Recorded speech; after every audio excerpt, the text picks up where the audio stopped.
Olá, Deus abençoe a sua vida. Vamos para mais uma aula. Hoje eu quero falar sobre graça e justiça, o equilíbrio do Evangelho. Vamos ler nossos três textos. Romanos capítulo 5, verso 20 e 21.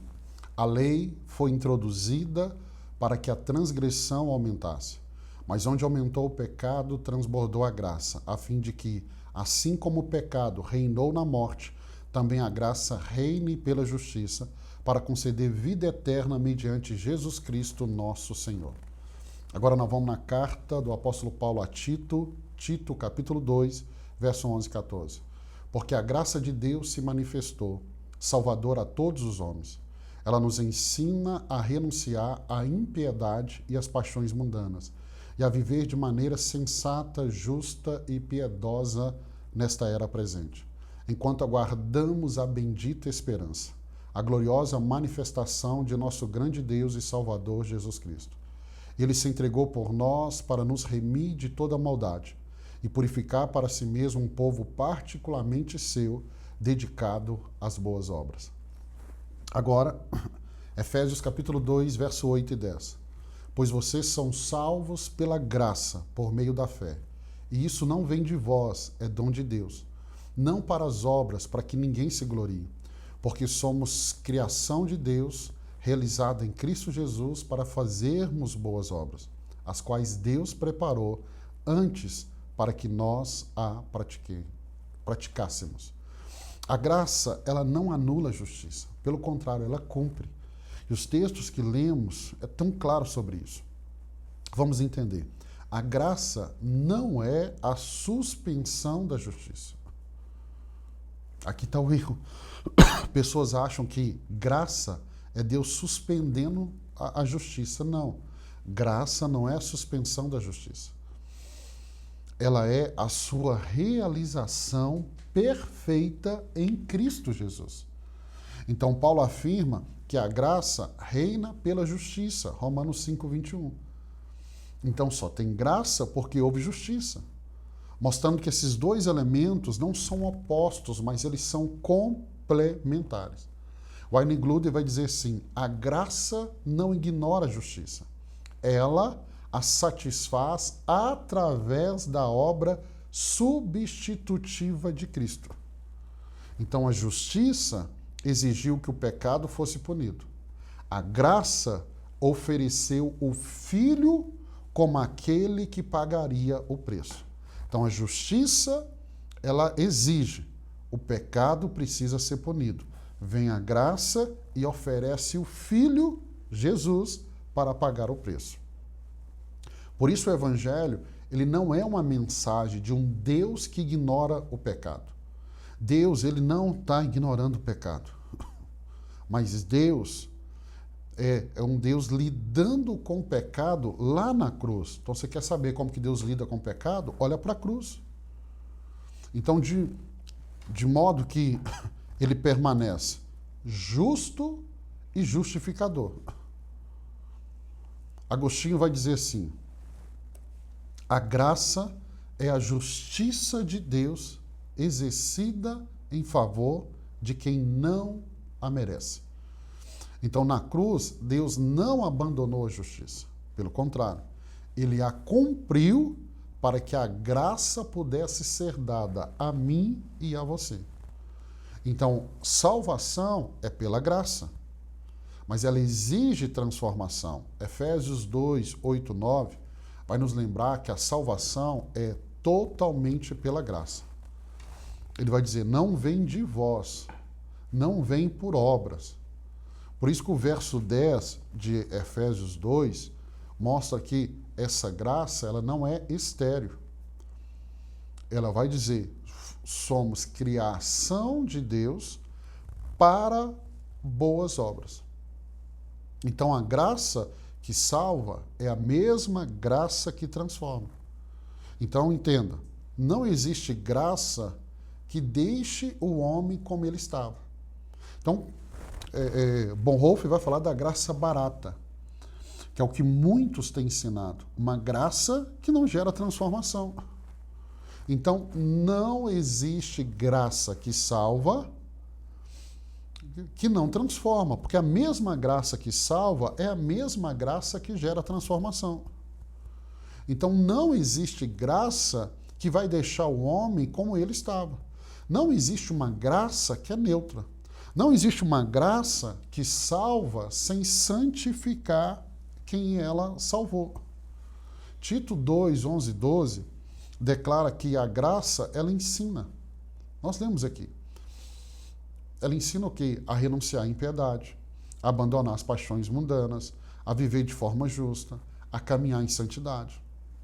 John Stott vai escrever assim: a graça que perdoa é a graça que educa. A graça que salva é a graça que santifica. Então a graça verdadeira, ela não apenas tira o peso da condenação, ela tira o poder do pecado na vida do homem. Então a mesma graça que salva é a graça que transforma. Se você ouviu um evangelho sobre graça que não está gerando transformação, então não é graça. Entenda, a graça é o poder de viver a justiça de Deus. Porque Paulo ele nos ensina de forma linda aqui. A lei, ela vai mostrar o caminho. Agora é a graça que dá força para caminhar. Então a lei, ela revela o padrão. E esse padrão é alto. Mas a graça molda o coração para desejar estar nesse padrão. Então a lei, ela vai condenar. A graça, ela vai transformar. Tito 2,14 declara que Cristo se entregou. Para quê? Para purificar para si um povo zeloso de boas obras. Então a graça não apenas nos tira do Egito, mas ela nos faz caminhar rumo à terra prometida. Jonathan Edwards escreve assim: a graça não é apenas favor imerecido. A graça não é apenas favor imerecido. Ela é um poder atuante, uma energia divina que opera na alma. Então essa graça, ela liberta, essa graça fortalece, essa graça transforma, essa graça sustenta, essa graça capacita, essa graça renova. Então nós não vivemos a justiça de Deus pela carne, mas nós vivemos a justiça de Deus pela graça derramada pelo Espírito.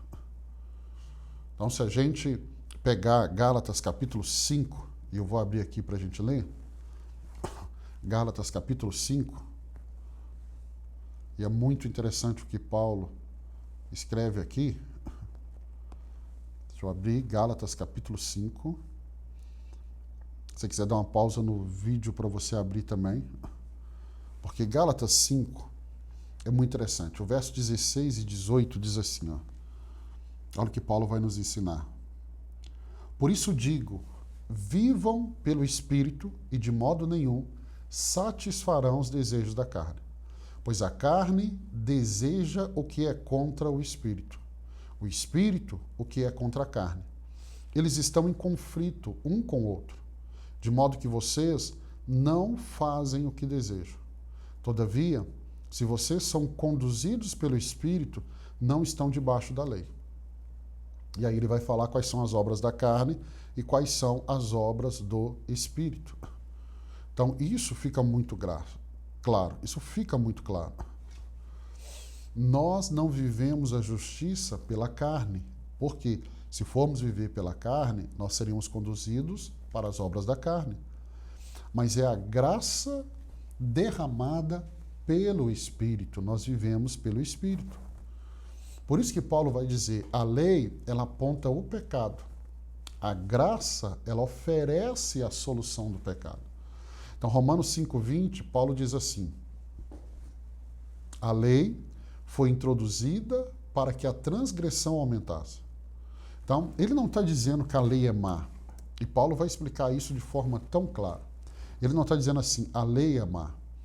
Mas ele está dizendo que a lei expõe o pecado, desmascara o coração, revela a rebelião humana. Então a lei, ela é como um espelho mostrando a sujeira. Só que a lei não limpa. Esse é o problema. Ela mostra o problema, mas ela não resolve o problema. John Oates escreve assim: a lei descobre a ferida, mas somente a graça de Deus aplica o remédio. Então, qual é o papel da lei? É conduzir o homem ao desespero de si mesmo. Deixa eu ler aqui para você, Gálatas capítulo 3, verso 24. Gálatas 3, 24. Olha o que Paulo escreve. Ele diz assim: assim a lei foi o nosso tutor até a chegada de Cristo, para que fôssemos justificados pela fé. Então isso é muito importante, a gente entender essa realidade. O papel da graça é conduzir ao homem ao descanso de Cristo. Então, a lei mostrou o pecado, a graça trouxe a solução. A lei vai dizer sim, faça. A graça vai dizer, já está feito. Cristo já fez. Cristo já pagou o preço. A lei vai exigir justiça. A graça, ela prover justiça, porque Cristo já cumpriu a lei. A lei revela o pecado. A graça remove o pecado. Então, onde a lei ela fez o diagnóstico, a graça trouxe a cura, porque só a graça pode fazer isso, somente a graça. E aí nós precisamos entender, o Evangelho, ele não é apenas graça, mas ele também é justiça. É a graça pela justiça, é a justiça no amor. É a frase de Santo Agostinho, a cruz é a justiça e a misericórdia se abraçando. É o amor sem comprometer a santidade. Então a graça, ela reina porque a justiça foi satisfeita. A justiça foi cumprida para que a graça fosse oferecida. Por isso que a salvação não vem por obras. Nós não somos transformados pelo aquilo que fazemos, mas há uma transformação para que pratiquemos as boas obras. Então não é a obra que me salva, não é ela que me transforma. A graça me transformou para que eu ande nessas boas obras. Então eu e você não vivemos pela lei, mas vivemos pela graça, que cumpre em nós tudo o que a lei exigia. Então em Cristo a lei foi satisfeita, completamente em Cristo. E a graça foi derramada sobre nós. E aí o cristão agora ele foi capacitado por essa graça para viver uma vida justa, santa e frutífera. Então a graça que salva é a mesma graça que vai te sustentar. A graça que perdoa é a mesma graça que transforma. A graça que nos alcançou é aquela que nos ensina. Por isso que onde abundou o pecado, superabundou e sempre superabundará a graça de Deus. Eu termino com essa frase: a graça não diminui a justiça. Ela cumpre, completa e libera como poder para uma vida transformada. Então a graça não diminui a justiça, ela cumpre a justiça, ela a completa e a libera como poder na vida de um cristão para ele viver uma vida transformada. Então, como que eu vou viver essa vida transformada, a nova vida que falamos ontem? Por meio da graça de Deus. Lembra do que Deus falou com Paulo? A minha graça te basta. Eu quero abençoar a sua vida. Amanhã nós vamos para uma nova aula. Amanhã eu vou falar sobre as consequências da justiça de Deus. Fantástico. Esse módulo está muito, muito bom, muito bom. E está sendo um prazer estar aqui com você. Eu quero te abençoar. Amanhã, se Deus permitir, eu vou encontrar você aqui. Aí eu falo sobre as consequências da justiça de Deus. Deus te abençoe. Até amanhã, se Deus permitir.